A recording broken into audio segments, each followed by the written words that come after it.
I'm Tommy. I'm the head of restaurant systems at Honest Burgers, and I've been with Honest for just about 11 years now. My role is to make everyone's life easier, ultimately. The great thing about Honest is that we make everything fresh, homemade, on premises or into a prep kitchen in South London. The service is friendly, it's relaxed. We ask our people to be themselves. And I think still in this day and age, we still have extremely good value for our customers. And we try to protect that as much as possible. We really started to look at the tech and details about 4 or 5 years ago. So when COVID hit, we had a few all-in-one platforms that were doing a lot of things for us. But with all-in-one platforms, what usually happens is that over time you start building frustrations because you start asking more from it because they're trying to be good at everything. They just give you an average of everything. So when COVID hit, that was the perfect time to actually rip off most of the tech stack, and it was my job to put it back together and trying to find the best in class for all part of the tech stack. I think there was a lot of tasks that were repetitive from a manager's point of view. There was a lot of repetition in terms of taking the data from somewhere and entering it into multiple platforms. So surely there was a way to have a tech stack that was fully integrated, where the data just flow natively between all those platforms to save a lot of time to our managers, so they could focus on their actual job, which is not to build reports, but to look after their people, to look after their customers, to be back on the floor, or to train and develop their team. When it comes to doing audits, I think the best place to start is to understand, okay, what works, what doesn't work, what can be done better. So first, understanding where you stand. So what works, what do we want to keep? What works well for the brand? What doesn't work? What are the pain points? What are things that we wish the platforms we have could do, and why it's a problem? Then understanding what you're trying to do. So are you trying to increase the sales? Are you trying to increase the bottom line? Are you trying to increase the productivity of the staff? Or are you trying to reduce your cost of sales? Are you trying to improve the guest experience? Are you trying to make your operations easier for the staff, so the service is smoother and you turn the table faster? So really understand what your goals as well once you know your pain points. And then from there, it's just a matter of going on the market and start looking at what else is out there and what actually ticks your boxes. So doing your tech audit helps you to understand where are your pain points and your limitations, and set the goals and potential opportunities you have in terms of optimizing your tech stack. Goals could be enhancing your operations, making life easier for everyone, supporting the team in automating some of the admin tasks that don't actually produce not much return. And also it helps you stay competitive in the constant evolving industry. Because if you're not stepping up your games, others will, and then you'll be left behind. So first recommendation would be speak to the stakeholders. And we're not talking about head office, we're not talking about investors, we're not talking about executive teams, but also speak to the staff. So what currently works with the system they're using, what is wasting their time, what could be done better. Speak to other peers in the industry, understand who and what they're using, how they're using it, are they happy with it? Especially ask questions around implementation. Was it done properly by that specific vendor? Any pain points? Was it difficult to actually roll out? Was the training difficult? Was there a lot of hand-holding from the vendor? And the big one is support. So now that it's been rolled out, are you happy with the support you're getting? Because it's very easy just to see a brand new platform that has a lot of new shiny features. At the moment, everyone tries to do AI, for example.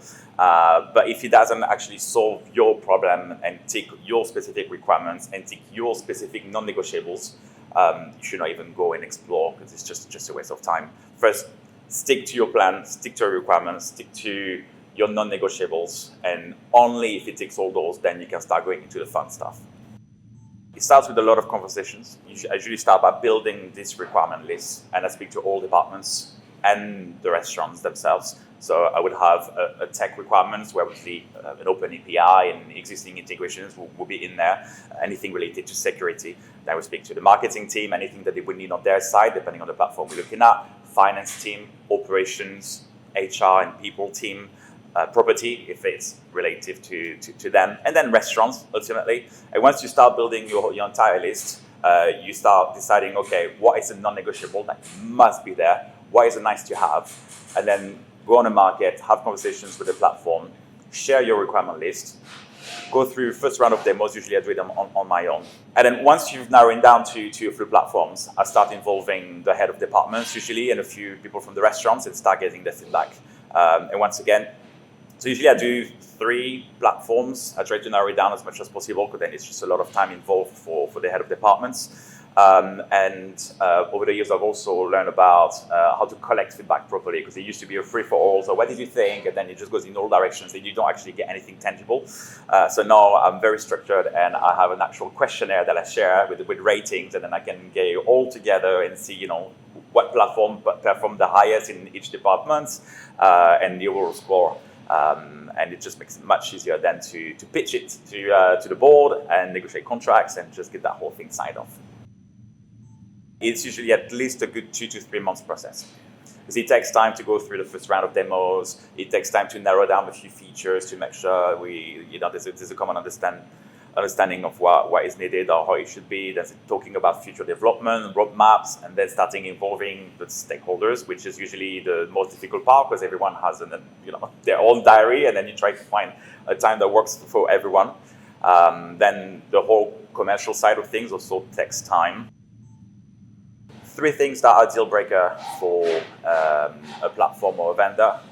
First, open API and a high quality API that we can access almost in real time. Support and quality of support. So generally have conversation with existing customers and understand, are they happy with the support? Are they getting the help that they need?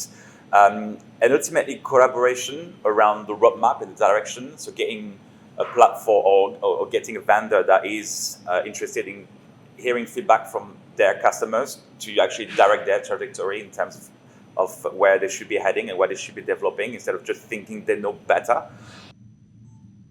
is the hardest part.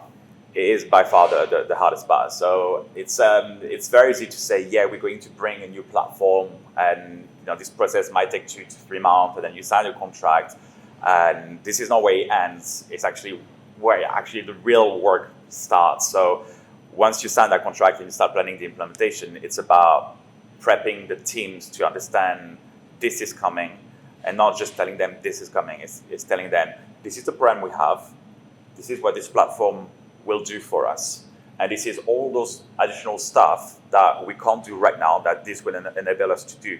And then that could be a whole new avenue for the business as well, which obviously was the case for VitaMojo. You guys helped us to actually open a first QSR side of the business, which is now about to grow quite extensively.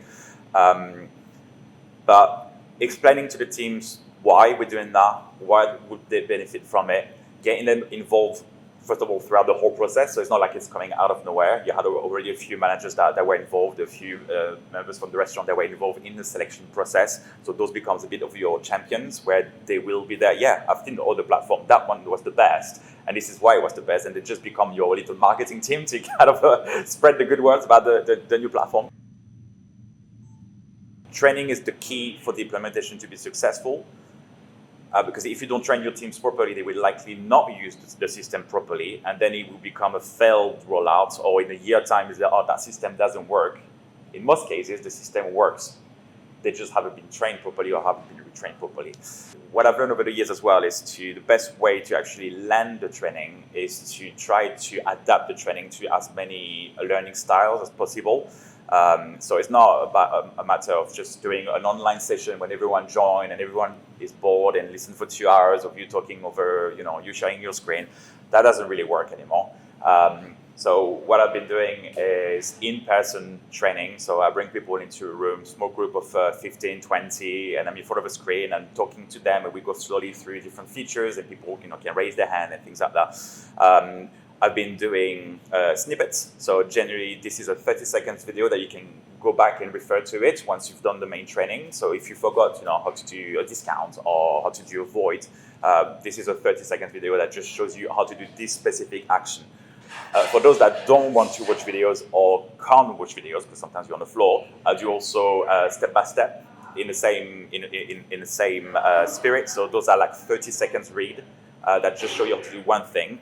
So some are videos, some are step-by-step There's longer videos, there's group training sessions, and on demand, I do one-to-ones when it's needed, either online one-to-one or I usually go to the site and then retrain when it's needed, because everyone learns differently. We've launched our first QSR location just before Christmas. So what we're looking at the moment are transactions per hour and transactions per 50 minutes increments. And we look, which is actually a very important one, we look at fulfillment time. The great thing with you guys, or with Ditamojo, is that we managed to actually even build our own dashboard, which is pretty much live, that shows the managers on shift in the kitchen and on the floor behind the counter, shows what's the average durations between the moment someone pays on the kiosk and the time they actually get the food in their hands. We are the 5 minutes pretty much every single day, which is brilliant. To cook food fresh to order in less than 5 minutes, you're out of the building with your food, which is brilliant for Liverpool Street, where we are located. But we can see live data from extracted from Ditamojo and from the KDS in the kitchen that shows exactly 4 minutes and 10 seconds, and you can see going up or going down throughout the day. You can see the average transaction value as well, and you can see how many transactions you've gone through, how many orders you have gone through. We can also track the timings for each step of the process. So we track the timings for each section in the kitchen, the grill, the fryer, the chicken section. We then track how long it takes to put that order together, how long it takes for the order to make it upstairs, because we have a food lift, and then how long it takes once that order is upstairs to be actually given to the customer. So we track all those points and we try to work in silo on how to improve each one of them to be even more lean and efficient. It helped us in a few ways. So we first, thanks to Ditamojo and the tech, we managed to launch our brand new QSR. So that's a whole new avenue of revenue for us, and have in areas where we usually wouldn't go, like high footfall areas or travel hubs, where a classic concept might not work, but a grab and go concept would work at a lower price and faster delivery. So that is great. It's a brand new avenue for us to grow the group. But also, as I mentioned, we've been using your order and pay at table in a cheeky way, where we actually use it to deliver food to local pubs in probably 10 or 12 other locations now. So that genuinely just increased the sales, and it's almost like we managed to expand the restaurant and get more customers in. So that has been brilliant. And then on the map, we have pay at table that will help us to turn tables faster in locations that have queues and where people don't have time. So once again, more covers during the same time and not wasting 5-10 minutes to sometimes wait for your bill. And then loyalty. Loyalty is something that we've never launched in almost 13-14 years of Honest Burgers, and we look forward to start the whole thing that would build rewards for customers that have been loyal to us and keep coming, and that will inspire them hopefully to come more often and to get more goodies on the house. So we're quite excited about that.